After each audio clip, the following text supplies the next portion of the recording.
স্বামী হতে হলে 5টি জিনিস লাগে। যদি আপনি আদর্শ স্বামী হতে চান, এই 5টি জিনিস আপনার ভিতরে থাকতে হবে। নাম্বার 1, আপনি যে মানের কাপড় পরছেন আপনার স্ত্রীকে সেই মানের কাপড় পরাবেন।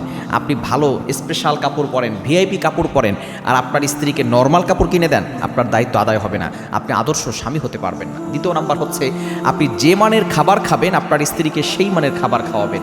আপনি বাইরে থাকেন, ভিআইপি খাবার খান, রেস্টুরেন্টে গিয়ে খাবার খান, কনেকের সাথে ভালো ভালো খাবার খাচ্ছেন, আর স্ত্রীর জন্য আপনি ভালো খাবার রাখছেন না, তাহলে আপনি আদর্শ স্বামী হতে পারবেন না। আদর্শ স্বামী হতে গেলে আপনি যেই মানের খাবার খাচ্ছেন আপনার স্ত্রীকেও সেই মানের খাবার খাওয়াবেন।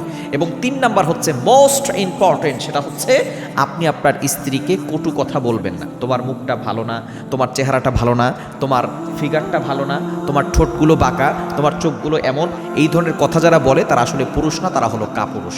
আপনি বিয়ে করার সময় তো সব কিছু দেখেই বিয়ে করেছেন। যদি আপনি দেখে বিয়ে না করেন তাহলে আপনি তো রাসূলুল্লাহের আদর্শই ফলো করেন না। রাসূলুল্লাহ বলেছেন দেখে বিয়ে করতে। আপনি বিয়ে করেছেন, আপনার জন্য আল্লাহ তাআলা যেটা বরাদ্দ রেখেছেন আপনি সেটাই পেয়েছেন। যদি স্ত্রী ভালো হয় আলহামদুলিল্লাহ বলবেন, যদি স্ত্রী খারাপ হয় ধৈর্য ধারণ করবেন, সবর করবেন, দেখবেন সংসারে সুখ থাকবে, শান্তি থাকবে।